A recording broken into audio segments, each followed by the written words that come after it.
What's going on, guys? Welcome to this episode of the Your Fifth Friend podcast, where we are believers that you are the combination of the 5 people that you spend the most time with, and we're here to hopefully be your fifth friend, providing you with the value, knowledge, and hopefully entertainment for you to allow you to live a better life and have a better day ahead. How are you guys doing? We just had the long weekend a second ago, Labor Day, did a little bit of labor. What about you guys? I've been popping bottles all weekend with the Blueprint EVOO. Can I see that? Another love letter to Brian Johnson, my most favorite human, the most beautiful man on the planet. I tried to get his attention to get him on the podcast, and then he bossed me and said, I'm not doing podcasts right now. But the plan is I'm going to make like a love letter video to him. Once he releases his book, I will read his book. We will pour olive oil all over each other. What? He's going to be our guest. Brian, I have a question for you. I'm reading the back of the label over here, and it says product of origin from one of the following countries: USA, Spain, Italy, Portugal, Greece, Chile, Peru, or Australia. It's got to keep you on your toes. We couldn't just get to the point, man? Dude, these are worldwide olives. You're just not a worldwide guy. I think it's a combination of olives from it's an allotment of it's all sorts of olives. Yeah, if I had to bank on it, I think that there's a little bit of everything from here. I actually saw something just this weekend. I don't know if it's true or not. I didn't look into it, but it was like up to 70%, and up to could mean anything, but up to 70% of olive oils are seed oil infused, which means that their purity rating is just fupa. Honestly, in Brian, I trust though, because this is that good. This was $75, by the way. Per bottle or for both? For both. But still. Do you get upsold or do you? I was hoping to get upsold. There was nothing to get upsold. If I could have paid for like an autograph. But you bought one and you got upsold the second, or it's only 2 packs? It comes in a pack of 2. Wow. Yeah. One for each nut. Bundle pricing. You try to make sure his AOV is high enough to support the cost per acquisition. I think he sold 1,000 2-packs in like a day. Think about that. The guy just stays getting money. But anywho, the official not sponsor of the podcast. Arman, what do you got for us? So let's get right into the thick of things, guys. So lots been happening over the past week in the e-commerce world, and I think we should spend a little bit of time to talk about that. So, one thing that did happen is Amazon and Shopify, they kind of got into a partnership and were able to come up with a new option through Shopify that allows the Shopify merchants to offer Amazon's buy with Prime option. So what does that mean? Right? That means when you are an Amazon customer and they're on a Shopify store, you can use your existing Amazon account to make payments. And that's going to allow Shopify merchants the opportunity to get a lot more potential customers to go through the platform. And I'm sure there's going to be a lot of, great benefits that will happen as a result of the partnership together. What do you guys think? 2 of the giants in e-commerce coming together. What does that mean in terms of, how the e-commerce industry can reap those benefits? I'm curious what you guys think about that. I'm just trying to, I've obviously heard about this. I haven't had a chance to dive headfirst into this. So what is the difference between this and like an express checkout of like, I see Amazon Pay, Shop Pay, PayPal. Like is it in that category or? It is. It's an express checkout, but there's a little caveat to it. When you purchase buy from Prime, the Shopify merchant keeps the customer data for Shopify. They get paid with Shopify payouts. Sure. But their package gets shipped with Prime. Correct. Oh, it's just a 3PL, the shipping element of what's going on. So think about how amazing this is. If you know anything about Amazon or you're an Amazon merchant, you get paid out once every 2 weeks. And every time you have a customer, obviously you don't get to have any of the data, the email, nothing. Yeah. They keep all the data, but in return, you have high volume with transactions. That's the theory. What's sick about this is that you get to keep all the data. You get to get the payout from Shopify directly, but you ship out with Prime. So the next day or 48 hours from now, you're going to have your package. But this is a big change for like the standard e-com world then, because are you warehousing in 2 different locations now? Are you taking your warehouse goods that are previously at ShipBob or ShipMonk or any of these places now splitting that inventory up to have a certain amount of inventory at Amazon? This is mostly for, I think, omni-channel clients, or not clients, but merchants, the ones that are already on both platforms. But exactly what you said is what I see happening. You're going to have more trust putting this in Amazon's hand and creating an Amazon store and having everything ship out that way than to have it in your standard ShipBob, 3PL or whatever. Especially when you think about the busy times holidays, Black Friday, Q4 is coming up. They can handle that ramp up. They can handle it with no issues, and the implications of this are going to be huge. If you aren't selling on Shopify, what are the odds that you send a couple packages over their way and you start selling on Amazon too? Even if you don't push for their advertising or push to really sell on that platform, your product's going to be there. But I think just over time, more and more people are going to get on that haven't been on. More and more people are going to advertise there.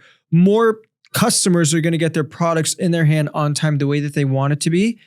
And it's going to be a win-win for all scenarios. The only thing that I'm thinking about is e-commerce, specifically CPG products, spend a lot of money and effort on packaging. You want to deliver the product in your custom packaging, whatever, make opening up whatever the box is an experience. Is the compromise of that box worth sending it to Amazon, paying their FBA fees, but in return, having it come in a day or two? I think the answer is yes, personally, but I'm curious to hear what you guys think. Do you guys think Amazon will be set up to offer that customized experience? No, not at all. I think maybe not early on. This may be I'm assuming, right? There's no data on this, but I'm assuming this is a very small sliver of a bigger plan for them. And they're not going to change the way in which their operations and logistics run for some girl that's selling a case to be in a pretty box. But that's just my sentiment. I wouldn't if I was Amazon. Interesting. So there's two things with Buy with Prime. One is like Prime will actually ship, but do you know Amazon has that proprietary thing where it's like one click, it's like their proprietary one click purchase. Now. It's that buy now.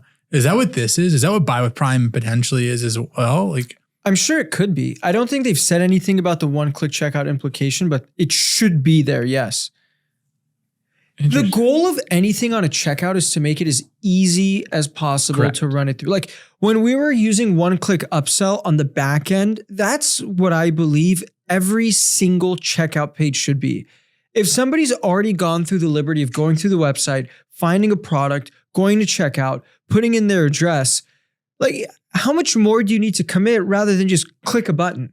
You know what I mean? They're doing it with Shop Pay. If you've ever purchased with Shop Pay before, they already have all of your data. They're betaing it with some Shopify Plus stores where you can have a one-click checkout, but this really should be the norm. I guess another question that I have is, by being part of this kind of connection between Shopify brands and, you know, what's on Amazon, does that provide more exposure to these brands? If you're not necessarily listed in Shopify, but you offer this, is there going to be a way that you can have additional exposure because you're having Amazon ship your products? How does that affect the Prime network of customers and being able to get some of those Prime customers to your ecosystem? From the Amazon end or from the Shopify end, being exposed to Amazon? The latter. Okay. I don't think it's really going to make a difference. Here's what I think. Most e-commerce stores under $50 is just a product. You usually go to Amazon to purchase something under $50 to begin with. You don't really care about the brand name. You want to find the thing that's the most affordable, that'll get you the fastest with the best reviews. And there's usually a ton of options with those same exact criteria that you could just fire it off with. So it's like, if you're trying to build a brand, I wouldn't use this Amazon route to try to build the brand. But if you're already selling and you want to make it faster and more accessible for people to purchase, that's what I would do. I think the brand comes from Shopify. I think the ease of shipping will come from Amazon and just making it more accessible at mass. But if your product's over $50, I think it's going to be a tougher sell if you go on Amazon specifically for exposure. Yeah. This is interesting. It's interesting seeing these big clients playing, big companies playing nice together. Like typically speaking, you're seeing like Facebook and Apple, and it's like Apple is saying, no, you're not touching any of our data. This is our data. You're not going to take it. And, you know, this is one of those rare circumstances where these two mega companies that are direct competitors of one another. You know what I mean? Every new Shopify store is someone that's not going the FBA route and vice versa. A lot of times it's interesting seeing them play together. And like you said, I think this is just the beginning of the play. Yeah. This is right now fast shipping, which is great. This is going to be great for a consumer level. And I think it's going to be like, it might even be a trust thing that happens. Like people, like I like buying from Amazon because I know I'm going to get the package in 2 days. Like it's going to be here fast. Some e-com brands, it might take 3 weeks to get over here because like God knows why, like they're slow, whatever it happens to be. I think the customer's experience is going to be significantly better. I'm interested to see what like the ecosystem does. So like what does this mean for the returns platforms? Because Amazon's gonna be handling the returns. They don't need your fucking loop return in here. Like they don't need any of that stuff in the mix. They're gonna handle that themselves. 3PLs, like is this gonna take over massive amounts of order volume from all the 3PLs that are in the space? Are they shitting their pants? Like someone's shitting their pants right now. I think this was like 2 years ago, but Shopify bought some type of logistics platform to offer 3PL. Yeah. It didn't end up working out. They sold it back, undisclosed number. You think about what they're doing.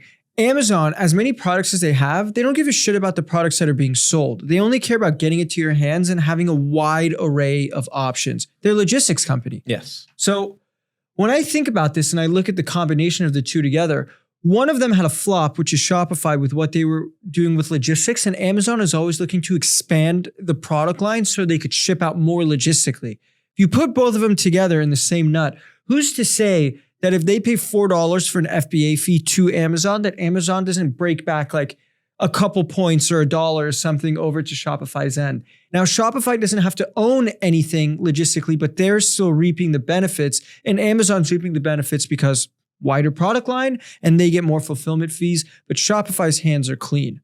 I think it's a really good win-win. And I don't know if you guys noticed this, but the day that Harley, the president of Shopify, announced it, 8.5% gain on Shopify's ticker. That's fucking massive. That's what the S&P 500 does on a good year. Like, shout out to my Shopify stock. This is interesting. I'm actually on buywithprime.amazon.com right now. There's some information here. So Prime service fee.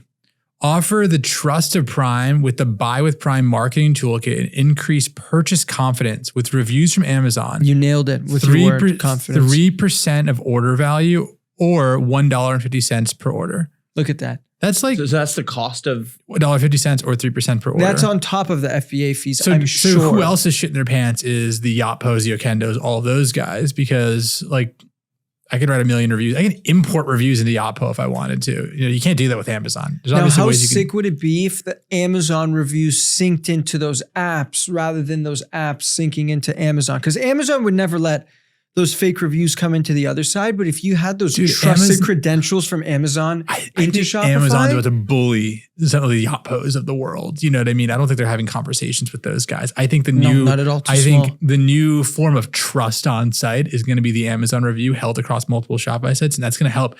If that happens, then that'll increase the adoption of this tool across all these Shopify sites.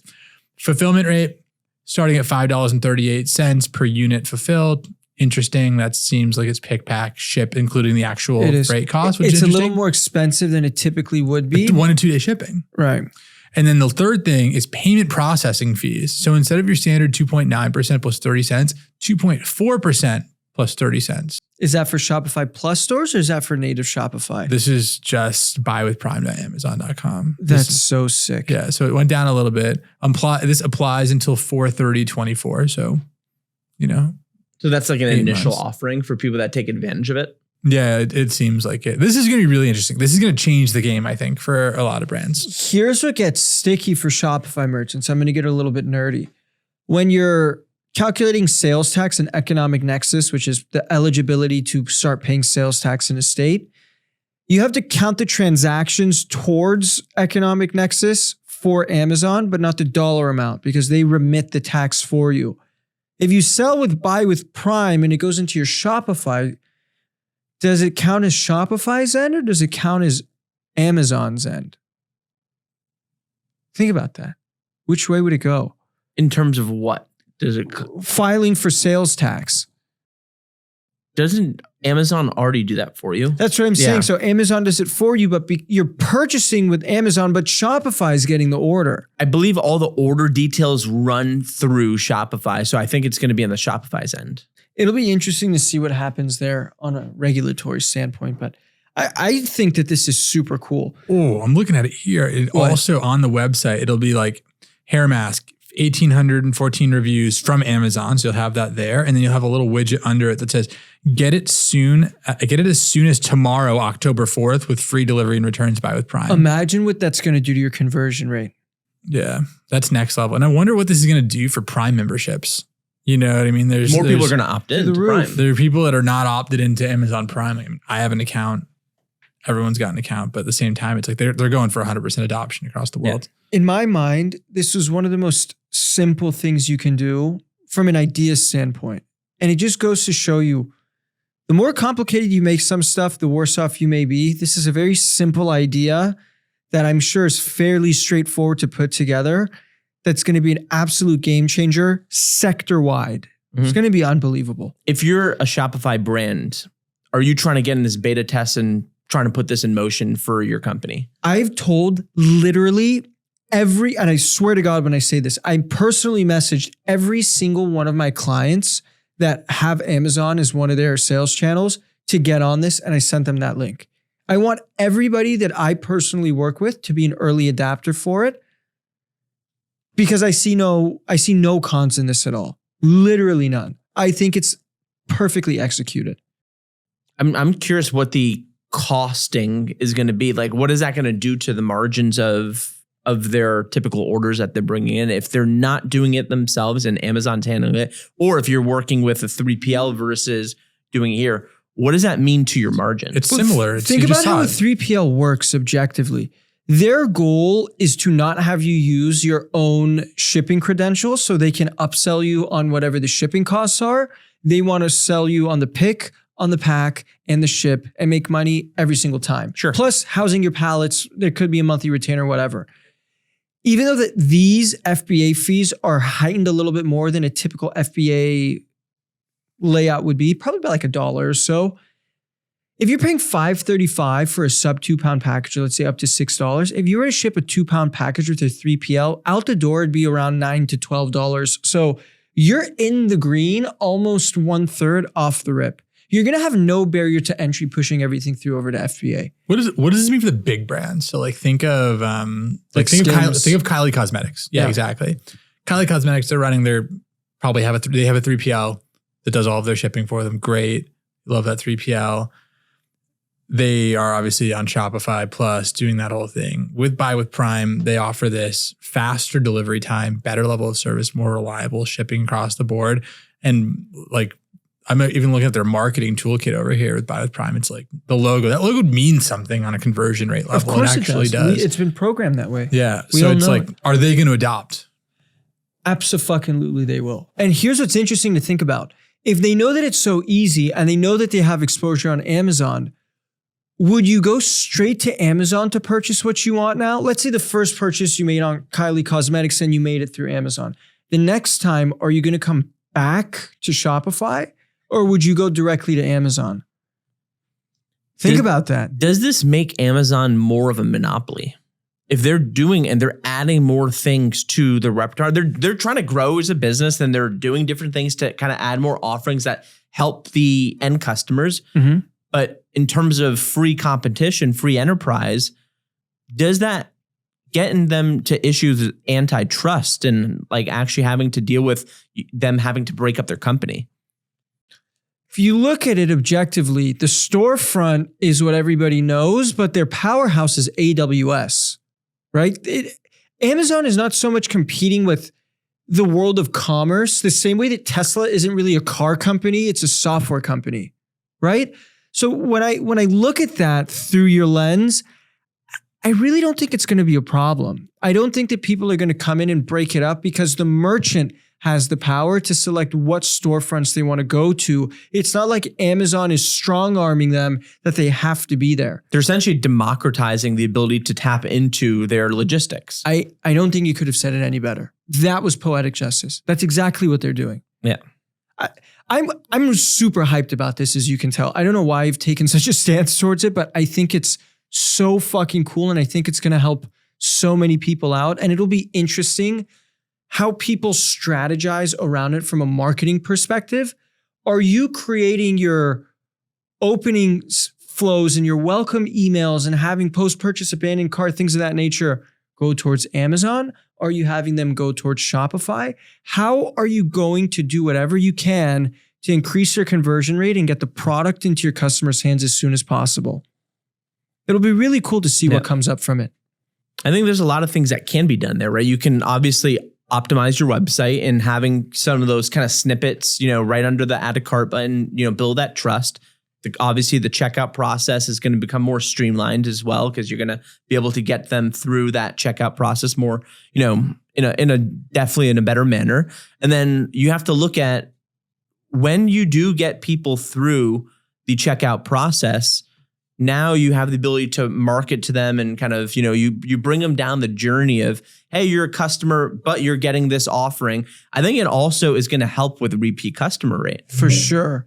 I think it's going to help with being able to maximize a lifetime value of your existing customers on top of increasing conversion. So it's honestly going to be a benefit in multiple fronts. Do you know where this really wins more than anything is like, all right, people don't like buying from apparel from like e-com stores because of the fucking returns. The returns exchange process. It's a fucking bitch to do. And even with 3PLs, it is a bitch to get returns, exchanges, all of that stuff going the way it needs to go. And even with all the technology, and nothing is as seamless as Amazon. Like I don't verify anything. I just drop it off and I know I get my money back, or an exchange, like it just magically comes to my door. And I think this is going to unlock a lot of consumer trust. And I think that big industries, like some industries it'll help more than others. I think like apparel and things like that propensity buy is going to rise because the trust is just there for the fact that if this doesn't fit, I can go and conduct a return exchange just like I would on Amazon. No questions asked. I think spend will actually start going from Amazon over to some of these D2C brands even. But what do you mean by spend? Like instead of me going to Amazon.com and buying from there, I might be more comfortable with taking my spend share and spending it directly with some of these e-com brands, knowing that I'm going to get that same level of service. Like Amazon, I know that returns exchanges, done deal. It'll get here in 2 days. I don't know that about any e-com brand. But I see the opposite. I see more people like they'll make their first purchase on Shopify and then they'll just take it over to Amazon. Are you listed on Amazon's marketplace here? The requisite for this is I believe that you have to be on Amazon in order for this to happen. I don't think you could just use this without being like on Amazon Seller Central and having a product Another somewhere. thought that I have is I don't know if the returns or exchange process is going to change because all of their customer information is in Shopify. It's not in Amazon. They're just fulfilling the order. Amazon for sure still has that data. There's no way that they're not going to have it. But I don't think their customer service is going to be handling these requests. It's going to all be in the Shopify ecosystem. See, now that's interesting. So I don't think it has an effect, at least at this moment, when it comes to the returns and exchanges. That's going to still be done through the brand, not through Amazon. What implications do you think this could have for TalentPop? Like having a dedicated Amazon customer service rep for the merchants that are currently with you guys. That would be really fucking interesting, wouldn't it? If Amazon says, you know what, like you guys are going to have to take care of the customer service, but the way that they do it is different than the way that is native to Shopify. Like that's a whole different division for you guys. I think it's going to be the same way as it's done through Shopify. It's going to be just you're just using another way. It's like doing like another 3PL. Like they're going to the brand's going to still own their own customer support and their own process there. I think it'll still be done through the Shopify ecosystem. There's so many angles. Well, I mean, we'll find out more once this is actually in use and we can see some use cases to see how brands, are interacting with it, how customers are interacting with it. There'll be a more to see in the hopefully the next couple months. The last thing that I want to talk about with this, and then we can move on, is the potential of bringing down customer acquisition cost. I think that this will really help combat raising CPMs, raising customer acquisition costs. If you imagine how many people will put something in their cart, go wishy-washy back and forth. Maybe they saw the shipping and saw, oh, you know what, like shipping is $9. I really wanted it to be free shipping. I don't have a discount code. Maybe I'll do this later when they have a sale. Or, hey, this says that this will get here in 3 to 5 days. I really need it this weekend and it's a Wednesday. How many more of those type of purchasers are you going to get to pull the trigger right off the bat than to be wishy-washy and have to be sold later down the line? I think you're going to get a good amount of those. I buy everything off Amazon and I don't think much about it. You don't think twice.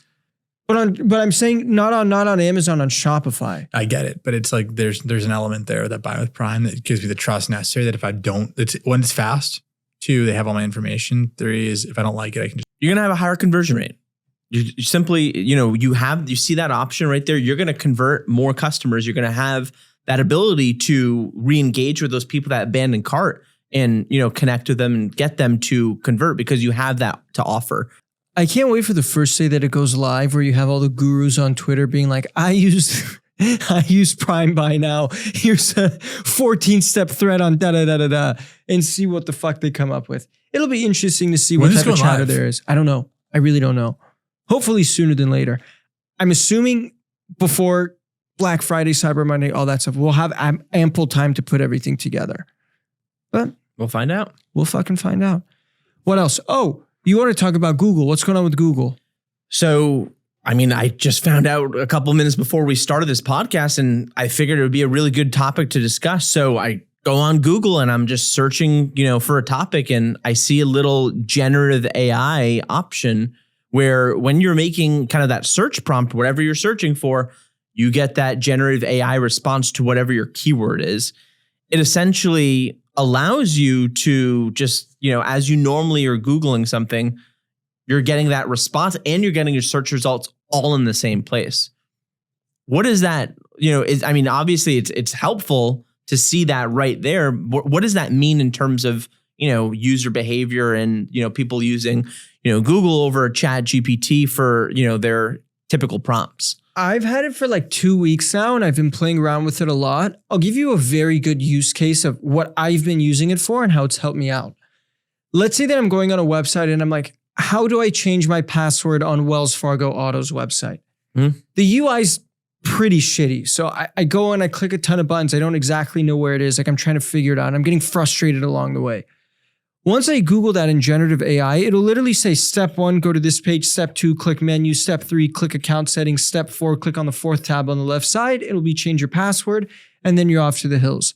That's a really good use case of what it does. And I just used one small example, but even if you have questions like, I don't know, something random, like tell me the differences between stage 1 and 4 of colon cancer. You could go through like 50 different pages, or it could just give you a consolidated view. Yeah, you don't have to go hunting for the response. Right. You search for it and it's right there for you. It puts it on your fingertips, which I think is really cool. And based on whether it was helpful or not, or how much time you probably look through it or scroll through, like Google's going to have a very good indication on their heat map of like, either this is working or this is not. Where it makes SEO really interesting is at the bottom, they'll have a link to some website, right? Whatever it is. If, I don't know how this is going to work out, but if you make it on that link for whatever somebody typed, imagine how much traffic is going to come your way and how much it's going to boost your SEO and natural traffic. Like, I think it goes both ways with how well it can help somebody, not only as a consumer, but as the person that's putting that information together. How the hell do I open this? Let me see your computer. I have no idea what you're looking at. I said, what happened to Brian Johnson? I don't get anything. Oh, no, you don't have, it doesn't give you the option on your computer. Is it called Bard? That's Google's AI product. No, if you type something in, like something will come up on your page that'll be like, oh, do you want the generative whatever? And then you click allow and it's this whole section right here that'll come up. Google? You didn't make the cut, man. I don't know what to tell you. Sergey Brin, Larry Page said, fuck that guy, flag his IP. I think it's useful. I think all of these AI tools that are coming out are useful. I think it's a matter of how you utilize the technology, right? It's becoming very much, you're seeing it everywhere, right? It's coming, democratized. You're seeing it. It's becoming commoditized. And the fact that every day there's a new AI product coming out. I think this is a very useful version of it. I think utilizing AI through Google Chrome and having the Google add-on is very useful because as you're going through the internet, you can just kind fires off. You can it'll work for you. I'm not using it right now, but I think that's a useful feature. But yeah, no, I think this is a cool, added feature that, it allows you to just get your search done and get your exact answer in one place while you're doing a search. You're not always naturally going on ChatGPT. I think that's going to take time for people that are not just kind of Googling stuff to get in the habit of using ChatGPT. I think there's still kind of different use cases for both. It's a different use case. Exactly. This is more for like the simpleton person that's just scrolling. Like our moms are never going to go on ChatGPT, but like they'll find this useful. It'll walk people into using AI more often. When it's like, this is a very simple use case. You can make it a little bit more complicated. You can make it a little bit more robust. People are going to be more open to using it. And the domino effect just keeps going and going and going. You just have to get people used to what you're doing before you introduce them to the big thing. This is one step towards it. I'm sure that Google has something else up their sleeve, but it's a cool little thing for people to use. Once it's unlocked for me, till then. It's still unlocked? Yeah, I told you. I'm just Larry, peasant Google. Larry said not this guy. Guys, I have a question. Like, what do you guys think the future of e-commerce and technology looks like as we, 5 to 10 years down the road? Technology for e-commerce or technology in general? Let's speak for e-commerce and let's speak for technology-enabled commerce. What does that look like? So are people going to be, let's say on the consumer side, are people going to be shopping differently in the next 5 to 10 years, right? In the brand side, how can they get their product in front of people in a different way that are utilizing more of these AI tools? How do they embed that as another way to like get people to find their brand, right? You have your paid, you have search, you have SEO, you have all these different ways that people can find you and you drive traffic to your website.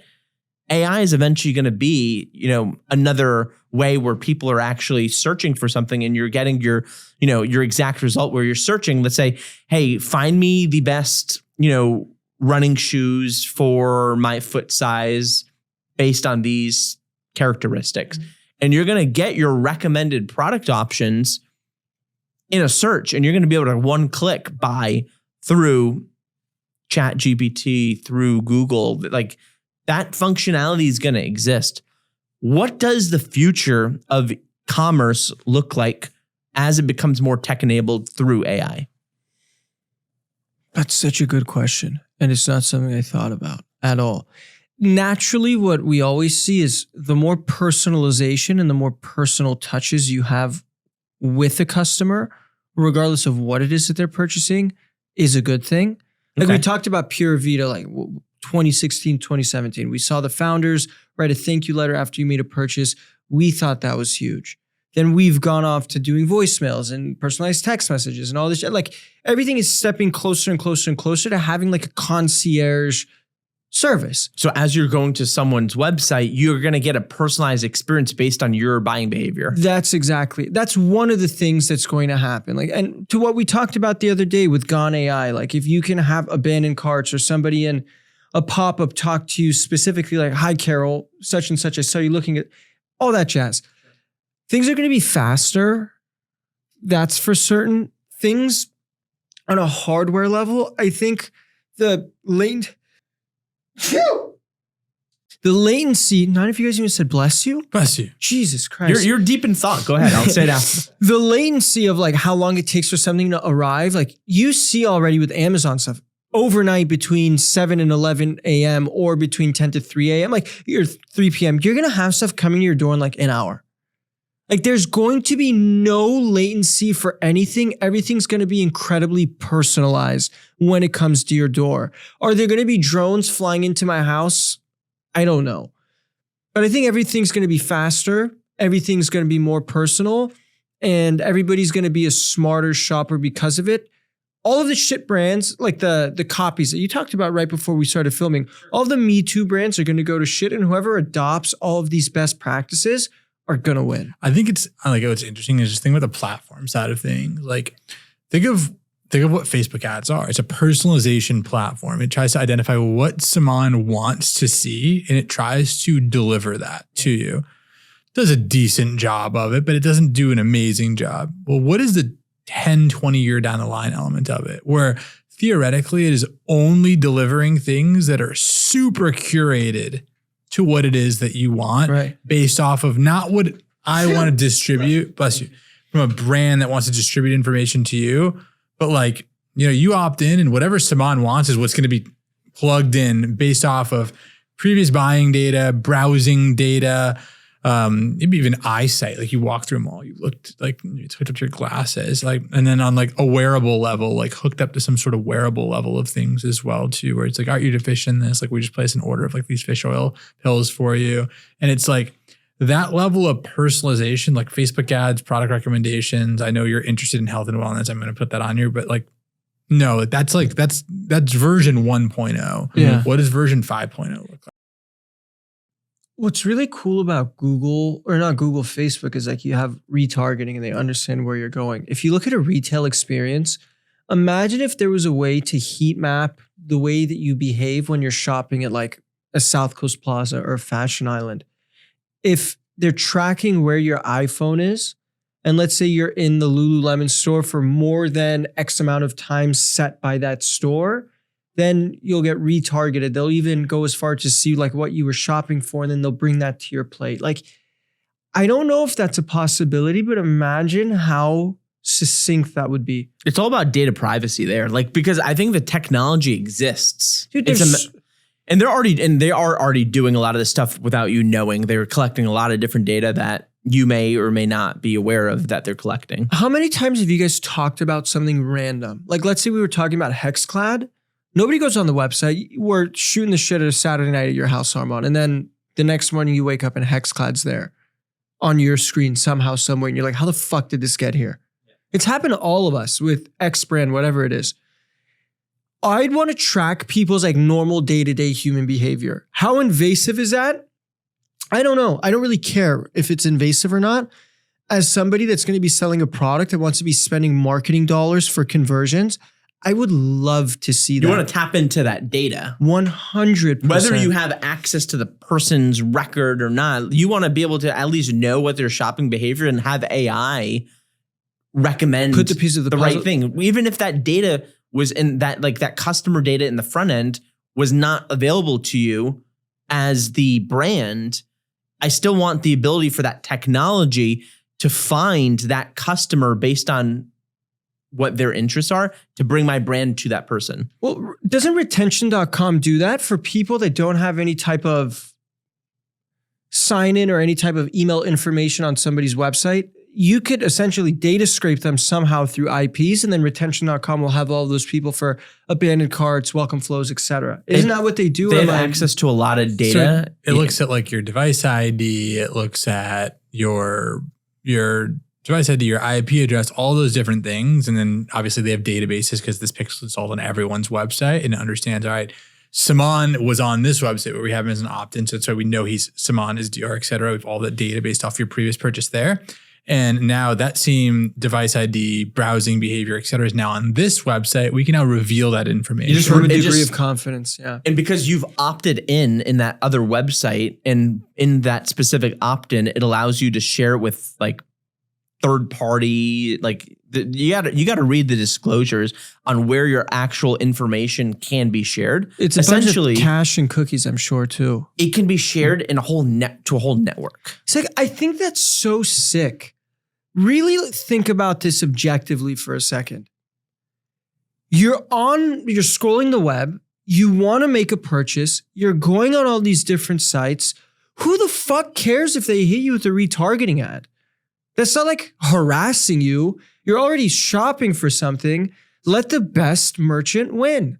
What is the big deal? And it's giving you the most relevant, Right. It's not invasive. They're not calling you and saying, hey, buddy, I saw you on my website. That's not it. Like, it's not. That is what I hate. Like spam calls, this, that, and the other. But if somebody throws up an ad on your page, it's up to you to click on it or not. How they got that data, who cares? So long as it's within the bounds of what everybody else is doing and people aren't being harmed by it, I'm all for it. 100%. As a consumer, you're okay with that? Of course, because I want to make the best purchase possible. Think about it. I work very hard for my money, as I'm sure everybody else does. If I'm buying a product, I don't want to buy a piece of shit product that's going to break on me or something that's going to rip if it's closed or, like I want something trustworthy, something that I'm going to enjoy, and something that I feel like my money is being well spent on. So if somebody brings that to the forefront for me, I don't care how you got that information. You just made my connection between what I'm thinking about buying and what I bought so much higher quality. You've literally enriched my life. Okay. So I'll kind of go deeper into my question as well. Like we talked about this use case here. How about like the innovation of just new brands that are coming out? As I mentioned before, we talked in this podcast, there's a lot of Me Too companies that are just coming out there. It's not really that much innovation happening as of recently. You're just seeing, the next, AG1 company come out or the next Hexclad come out, right? You're just seeing a lot of Me Too's. Right. Are we going to be expecting to just see more Me Too's? Are we going to move to more digital commerce and there's going to be more digital commerce offerings? Define that. Like non-physical products. Okay. Right? More like non-physical. An ebook, for example. But better, right? More personalized, sure, right? Like things like that. Sure. What does the future of e-commerce look like from the business side of things in terms of new brands that are coming in and emerging here? I want to hear his What do you think about it, Ashkan? Repeat that. So one more time. What does the future of e-commerce look like over the next decade when it comes to just new types of brands, right? As I mentioned earlier, there's a lot of Me Too companies that exist. A lot of dupes. A lot of the next version, slightly better, slightly different. How do things evolve? Yeah, I mean, I think as technology continues to evolve, it opens up more and more opportunity.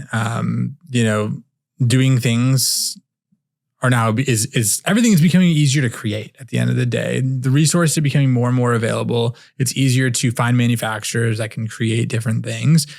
And that's probably why a lot of the Me Too companies are existing. I can just type in scrubs and make the next round of medical scrubs and people can duplicate that. I think that innovation, there's only so much innovation that could really be done. And it takes a little bit more time and effort. And it takes a little bit less of the YouTube clickbait ad of saying you can go and, make X amount of dollars by doing this.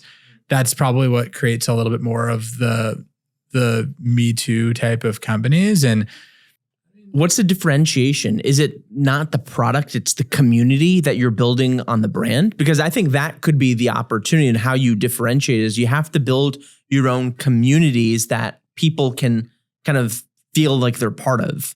It has to do with all of it, right? There's no one-shot answer. It's all of it.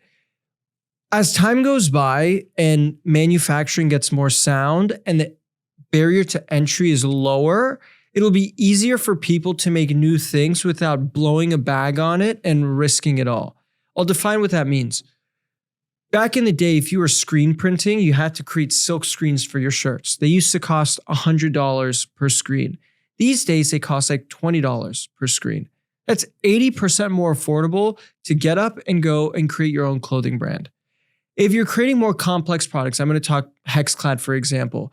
You need to think about molding. You need to think about materials. You need to think about all of these different components from a manufacturing assembly line that have to be put together, let alone even talking about any type of proprietary machinery that has to be built around it.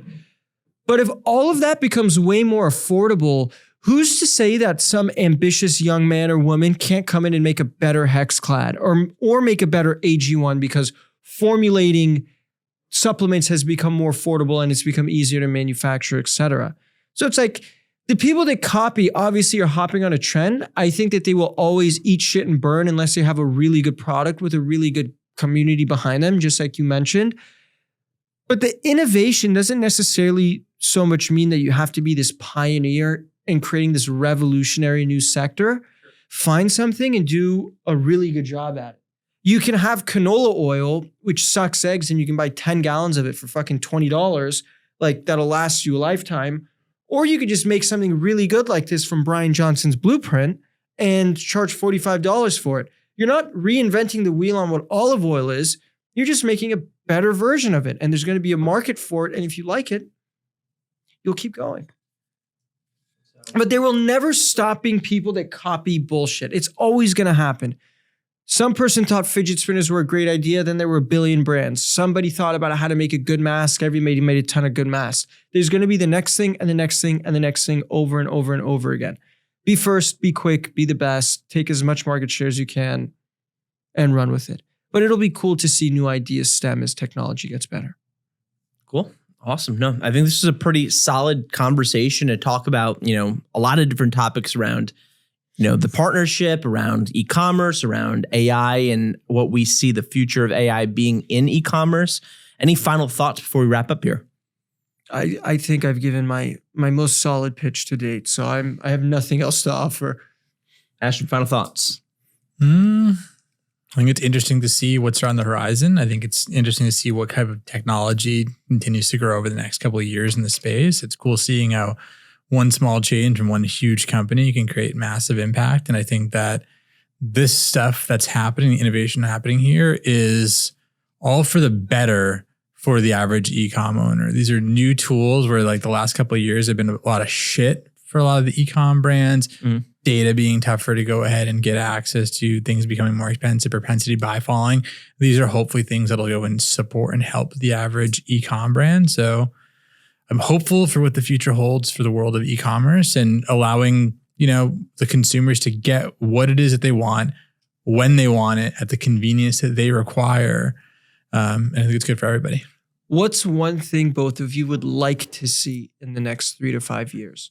With what specifically? Just with e-commerce. It could be anything, open-ended question. But if we're going so far with technology, what would you like to see? I think it's cool that like good returns, good exchanges, good shipping and fast speed is going to become table stakes across the board. Like I think that's a huge win if we can get that, because now Amazon will hopefully be a little bit less monopolized as far as like on a merchant level. Obviously they own a piece of this, so they're fucking crushing regardless. But like it's giving more bite to the average Shopify brand, which I think is really, really cool. I think as that becomes more table stakes, it's cool seeing brands continue to succeed. I just like seeing when the standard is set so high but so accessible for everybody, how you make that lasting impression after that. If everybody's products come in the next day, how are you going to make yourself better?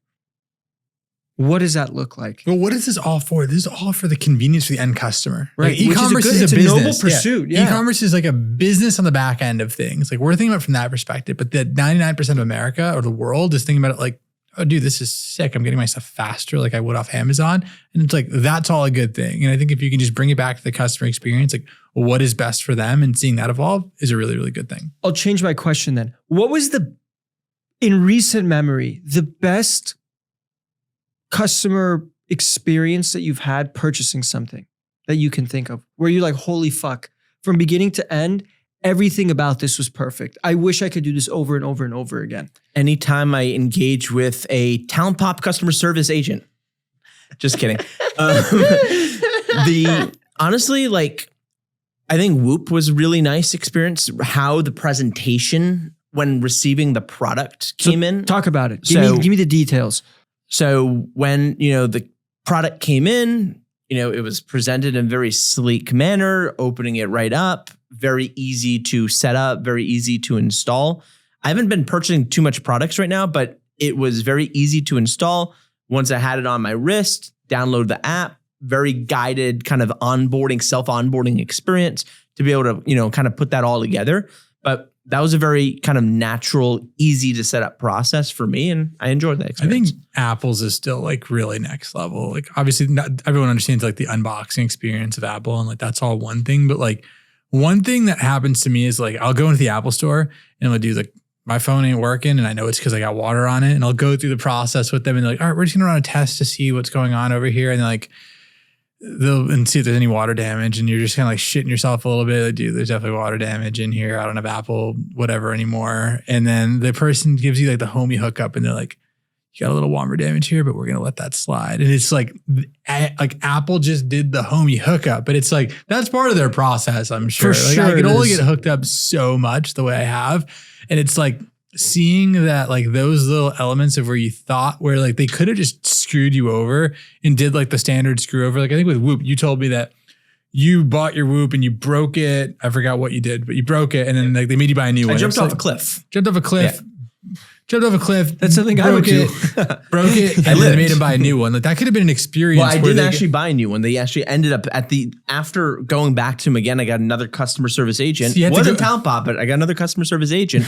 And they But you had to go back again, but they could have created that great experience early on the same way that Amazon does. And then that'll maybe that's a piece, that is one of the 50 pieces of the puzzle, which creates the, Apple experience. Yeah. It's so funny you say this because I think of, I can't. You thought you were getting the homie hookup from Apple too, didn't you? Oh, no, because remember the one day I was trying to get the new fucking charger with Ali, the reason I hated him for 6 years? Yeah. They never gave me a homie hookup, but neither here nor there. That's a deep, deep side quest story. We're gonna go there. If you guys ever go to Chipotle and they dump a ton of guac on it for you and they don't charge you for it, that to me is the ultimate, you couldn't get me harder. You couldn't have bought more of Saman's trust. That to me is I'm a lifer.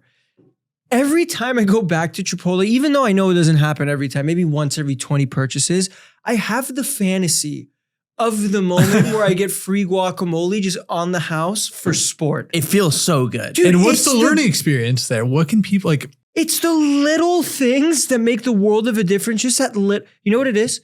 It's the cherry on top. These are all cherry on top moments. And if you can continue giving that cherry on top moment and surprise and delight, however which way you can quantify it, it'll be there. And I'm telling you, I'm not just joking around about this, even though that I am. In all sincerity, I go back to Chipotle over and over and over again to hopefully get that guacamole. That runs through your head every time, huh? Every single fucking time I'm there, Ash. Not if I DoorDash. I know that that's much more stable. But if I go in and there's some 18-year-old kid, he may be a little bit baked and he throws me some guac, my day is you could have shot my mother in the head and I would have been you know what? I got the Chipotle. I'm feeling fucking great. Oh man. Jokes aside, it's the little things that really make the biggest difference. And if you can put a lot of those little touches on things, the little sprinkles at the finish line, it goes a really, really long way. And I'm not talking about, let me throw in a postcard in the package to give them 20% off their next focus or purchase. I'm so desensitized to that. It's not even funny. I could care less. It's going to get thrown away immediately. Give some type of trinket.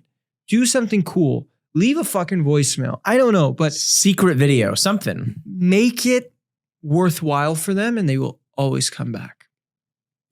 Interesting stuff. Chipotle, you know what to do. Chipotle's life. And guys, this was a pretty fun podcast. And as we close out here, you guys are the average of the 5 people we spend most time with. We're here to be your 5th friend. So give us a like, give us a follow, tell your friends. I want to talk more to you guys, but I need more people to talk to. So tell your friends and we'll see you in the next episode.